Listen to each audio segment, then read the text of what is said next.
Hello साथियों, PVR study में आपका बहुत बहुत स्वागत है। मैं राजकुमार आपके साथ आपकी क्लास लेकर के दोस्तों पिछली क्लास में हमने इकाई 13 पढ़ लिया था। आज इकाई 12 पढ़ेंगे।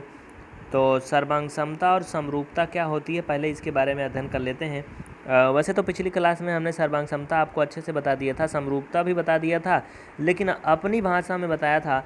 तो इस वीडियो में देख लो किताबी भाषा में क्या है।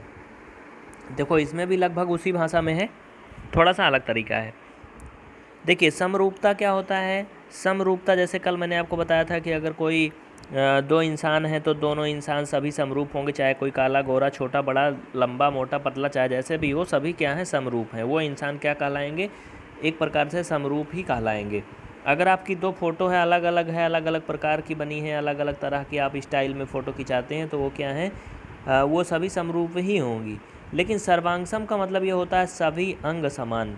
जैसे इसमें देखो कहा गया है कि किसी निश्चित वर्ष के 2 रुपए के सिक्कों को लेकर यदि उनको एक दूसरे के ऊपर रखा जाए तो वो एक दूसरे को पूर्णतः ढक लेते हैं।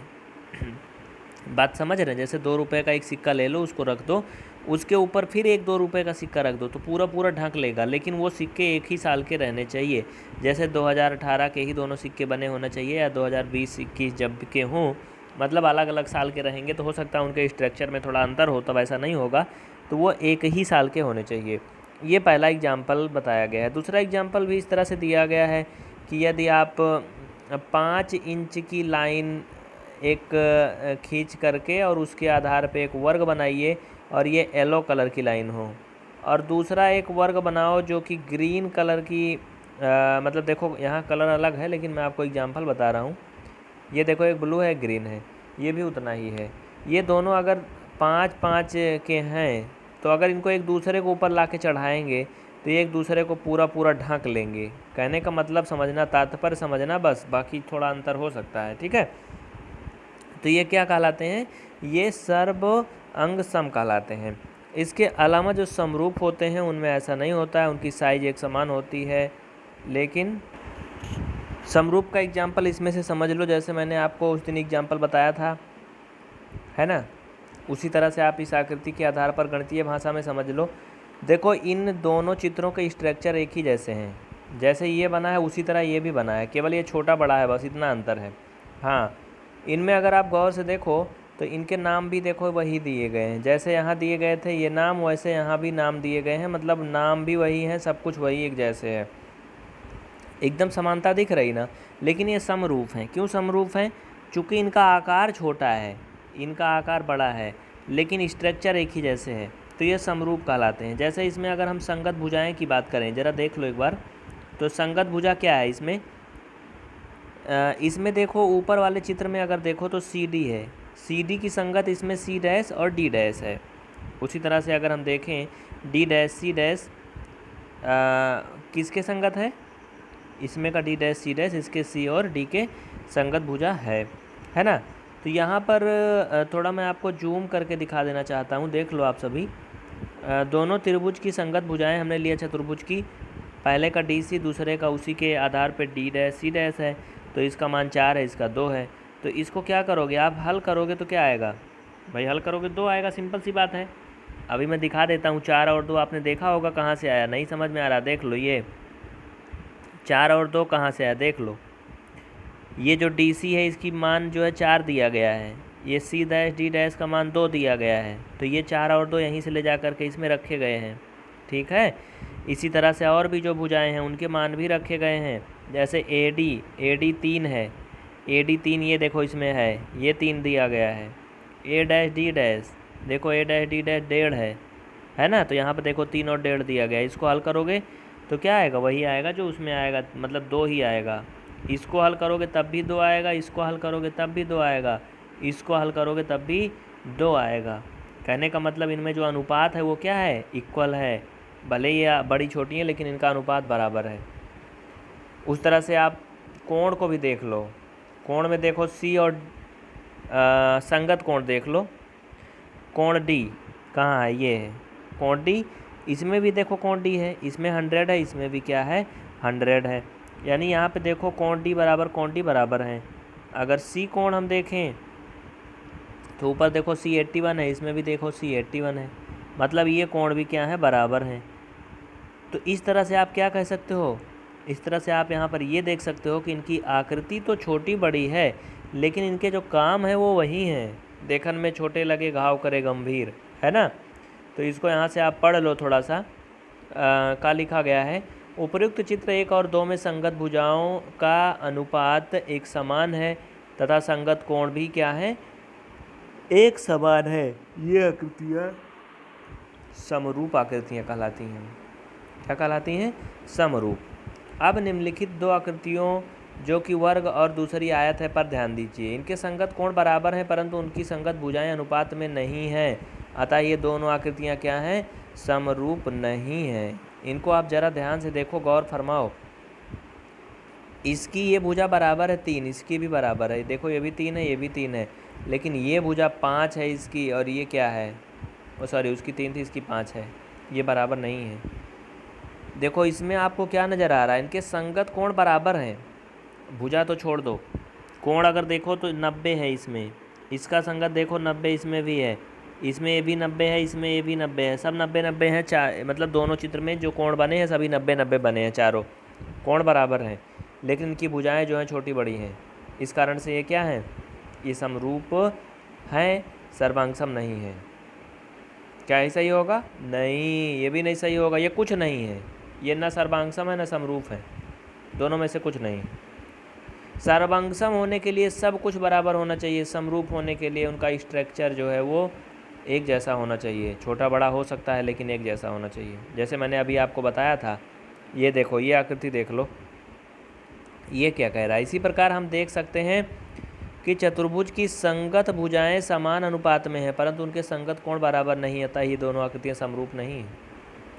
ये एक वर्ग है, देखो सीधा सीधा है, लेकिन ये थोड़ा तिरछा है ना, समांतर चतुर्भुज की तरह बना है ना ये, तो इनके कोण 90 हो सकते हैं, इनके कोण 90 हो सकते हैं, लेकिन ये आप 90 नहीं कर सकते हो, 90 से कम है ये। 90 एकदम सीधा होता तब होता, ये देखो हल्का सा झुका हुआ है, तो इस तरह से ये भी क्या है, समरूप नहीं है। अब आपके मन में है कि समरूप कब होता, ये देखो समरूप ये तब होता जब ये आकृति ऐसे बनी है ना, ये आकृति भले ही बड़ी बनती दूसरी, लेकिन ये ऐसे एकदम सीधा बनता, मतलब ये भुजाएं इसकी सीधी होती। अब ये दोनों आकृतियाँ आप समरूप बोल सकते हो। सर्वांगसम कब होता, सर्वांगसम तब होता जब इतने लंबा, इतने चौड़ा, इतने बड़ा ये बनाता मैं, तब ये सर्वांगसम होता। तो आप समझ गए ना, ऐसी आकृतियाँ जो रूप में समान हो परंतु उनके आकार भिन्न हो, अलग अलग हो, वो समरूप कहलाती हैं। अब देख लो समरूप त्रिभुज,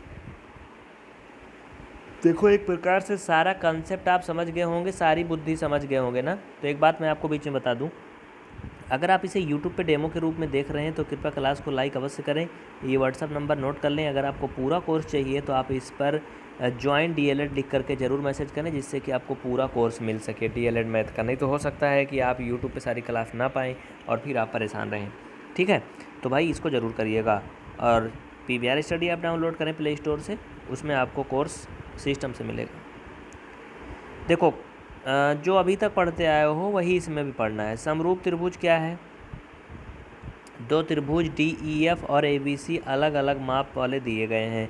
देखो ये छोटका वाला, ये बड़का वाला है, जिनके कोणों की माप समान हो जैसा कि आकृति में दिखाया गया है, लेकिन इनकी भुजाएं एक समान नहीं है ना। कोण इसका भी 80 है, इसका भी देखो ये 3 है, ये 6 है, मतलब भाई अपने अपने अनुसार बराबर है। ये 3 है, चूँकि छोटा है, ये बड़ा है तो 6 है। ये 40 है, ये भी 40, ये 60 है। तो क्या ये आकृतियाँ समरूप हैं या सर्वांगसम है, क्या है बताओ। ये समरूप है, चूँकि इसका स्ट्रक्चर एक जैसा है, इसकी बनावट एक जैसी है। अगर ये इतना झुका है तो ये भी इतना झुका है, भले ये बड़ा है, कितना भी बड़ा है। अरे यार, इंसान का बच्चा होगा, अगर वो 1 दिन का होगा तब भी उसके 2 हाथ और 2 पैर होंगे, और अगर 101 साल का हो जाएगा तब भी 2 ही हाथ पैर होंगे। मतलब उसके 4 नहीं हो जाएंगे कि बड़ा हो जाएगा, बुढ़ा जवान हो जाएगा तो उसके ज़्यादा बढ़ घट जाएंगे हाथ पैर, मतलब उसका स्ट्रक्चर नहीं बदलेगा। तो स्ट्रक्चर एक जैसा होना चाहिए तो वो समरूप होते हैं। ये बात आप अपने दिमाग में बसा लो। तो ये दोनों आकृतियाँ क्या हैं, समरूप हैं। देखो समरूप कैसे यहाँ पर सिद्ध भी किया गया है। EF और BC, इसमें EF 3 थी, इसमें BC 6 थी, इसको हल किया तो 1/2 आया। इसी प्रकार अगर इसकी और भुजाओं के बारे में हम तुलना करें, DE और AB और DF और AC की, तो ये भी क्या है, 1/2 है। अब नीचे यहाँ पर आप देख सकते हो समान कोणिक त्रिभुजों की किन्हीं दो संगत भुजाओं का अनुपात सदैव समान होता है, चाहे उनके माप कुछ भी दिए गए हों।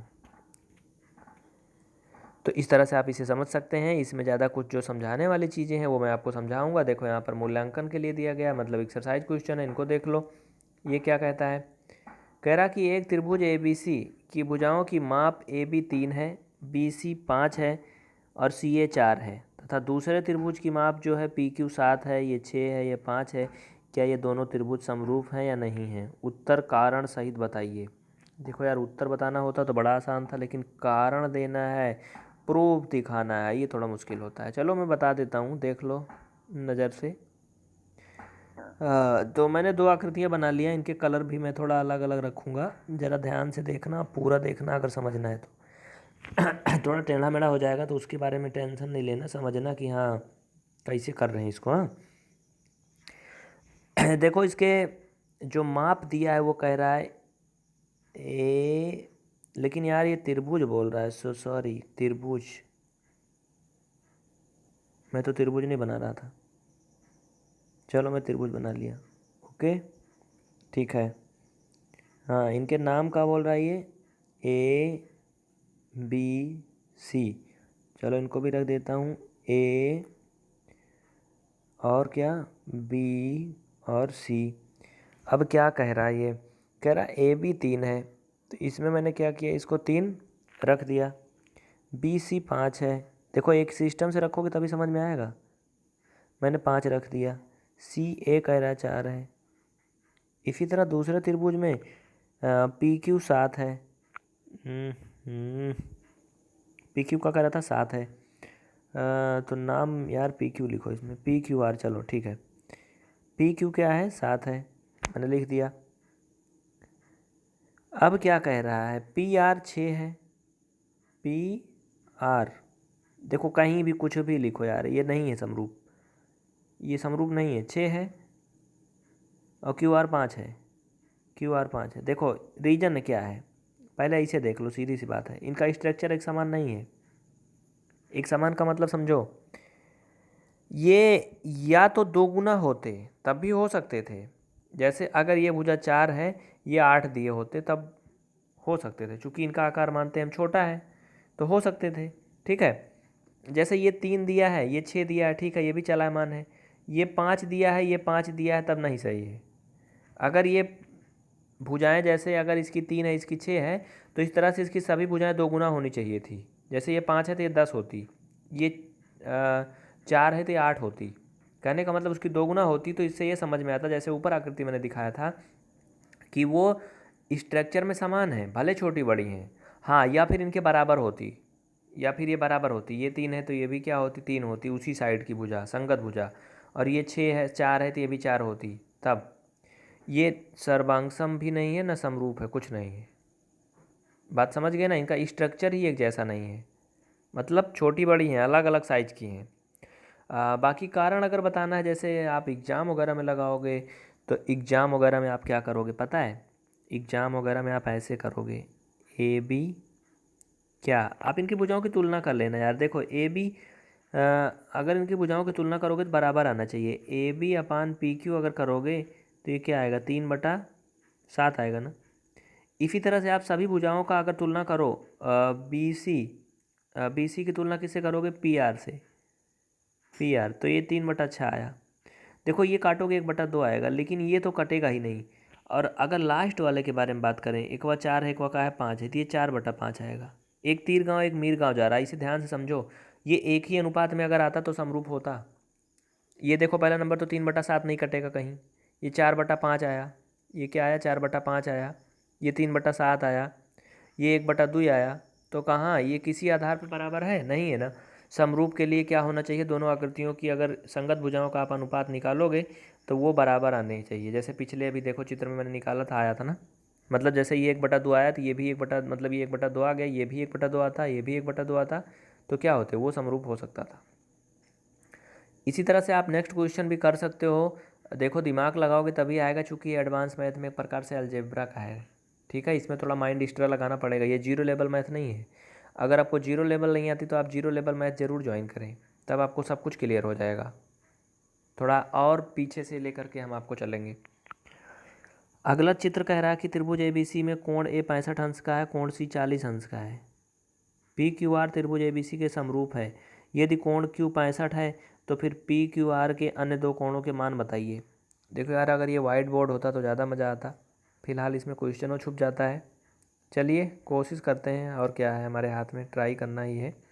थोड़ा छोटा बनाएंगे। कह रहा है त्रिभुज ABC में, चलो मैं बना लेता हूँ, ABC में कोण A 65 का है। कितने का है? 65 का। देखना उसके बाद क्या कहता है, C जो है वो 40 का है। ठीक है, मैंने लिख लिया। A 65 का है, C 40 का है। दूसरा वाला भी एक बोल रहा है इसी में, चलो इसको भी बना लेते हैं यार, बनाना ही तो है। इसके नाम क्या है? PQR। PQR इसमें क्या बोल रहा है ये? इसमें Q बोल रहा है कितने का है? 65 का है। और कह रहा अन्य दो कोण बताइए। देखो सिंपल सी बात है, अन्य दो कोण आप बता सकते हो। चूंकि इसमें कह रहा है इस त्रिभुज क्या है? समरूप है। जरा ध्यान से देखो, गौर फरमाओ। इसमें समरूप पहले से बोल रहा है। अगर समरूप है तो सिंपल सी बात है, ये 65 है कोण। हाँ, तो कोण तो बराबर होंगे समरूप में।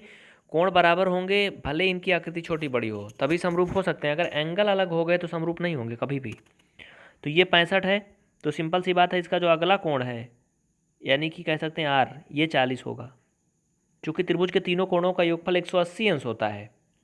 अब अगर हम कहें आपसे निकालने के लिए कि कोण ये P कितना होगा, भले इसका अगला कोण नहीं दिया है, इसका आप P निकाल सकते हो। देखो त्रिभुज के तीनों कोणों का योग 180 अंश होता है, तो 180 में से आप क्या घटाओगे?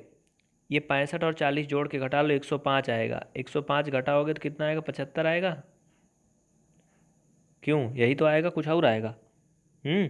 यानी कि ये 75 अंश का होगा और ये क्या होगा? 40 अंश का होगा। ये इसका आंसर हो गया। बात समझ में आई ना? आई समझ में कि नहीं आई? देखो ट्राई करोगे, सब कुछ समझ में आएगा, इसमें कोई टेंशन की बात नहीं है। ठीक ना? कुछ आकृतियों के क्रमांक दिए गए हैं, सर्वांगसम आकृतियों के क्रमांक छांट कर एक साथ लिखिए। देखो सर्व अंग सम नाम से स्पष्ट है, सर्व अंग सम। इसमें कोई सर्वांगसम है? बता दो जल्दी फटाफट। चित्र 1 2 3 4 5 दिया गया है। कह रहा है इसमें सर्वांगसम आकृतियों के क्रमांक छांट कर एक साथ लिखिए। बताओ आकृति नंबर 1 किसके सर्वांगसम है? किसी की नहीं है, चूंकि कोई गोला है नहीं, कोई वृत्त है ही नहीं। है कोई वृत्त? ये है प्रभु, ये है। आकृतियां बहुत सारी दी गई हैं। इसमें इतने में तो कोई सर्वांगसम नहीं है, इतने में कोई सर्वांगसम नहीं है जो दिख रहा है। ये सारी आकृतियां देख लो आप स्ट्रक्चर में। ये थोड़ा आपको छोटा दिखेगा चूंकि ये अलग अलग पेज में है यार। दिख रहा है कि नहीं? वैसे दिख रहा है, थोड़ा क्वालिटी चेंज कर लो, दिखेगा, थोड़ा छोटा दिख रहा होगा। अगर आकृतियों की बात करें सर्वांगसम कौन है, तो थोड़ा देखना। सर्वांगसम आकृतियां हैं, पहला नंबर पहली वाली है, मैं आपको नंबर बता दे रहा हूँ, आपको कम दिख रहा होगा। वृत्त, वृत्त देखो सर्वांगसम है, जो मैंने ब्लैक किया है सभी सर्वांगसम है भाई। सर्कल है ना, गोला है, जैसे सर्वांगसम है। और देखो मतलब जो एक स्ट्रक्चर की है, जैसे देखो वर्ग, ये भी सर्वांगसम है, ये भी सर्वांगसम है ना? तो वर्ग हो गए, वृत्त हो गया। इसके अलावा अगर हम बात करते हैं आगे, आयत देखो, ये भी सर्वांगसम है। आयत है ना सर्वांगसम? इसके अलावा साथियों एक आकृति आपकी और भी सर्वांगसम है, वो ये है इसके ना, है ना सर्वांगसम, समझ गए ना? लेकिन ये बच्चों किसी के सर्वांगसम नहीं है, क्योंकि ये इसके स्ट्रक्चर का नहीं है, कुछ अलग तरह बना है।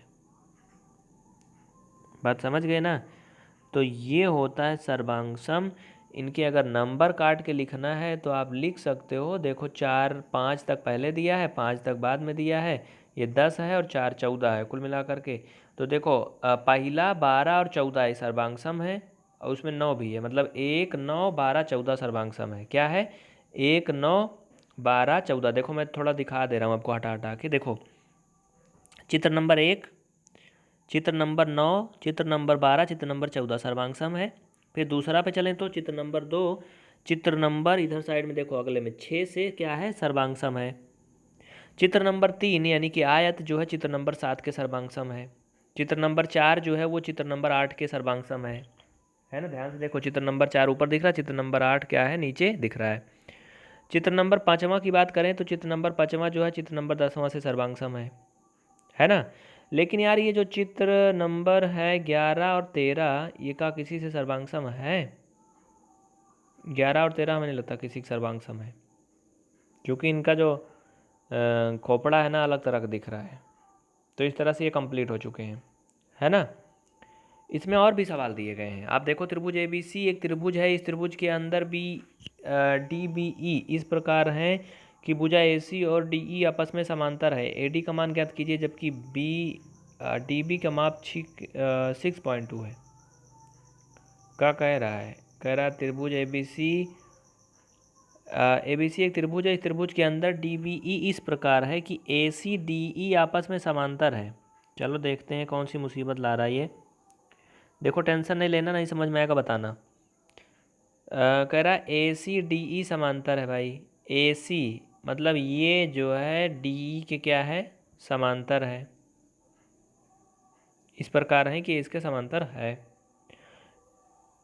और क्या बोल रहा है? AD का मान ज्ञात कीजिए, जबकि DB दिया है, DB ये दिया है। तो देखो पहले एक चित्र का आप निकाल लो, ठीक।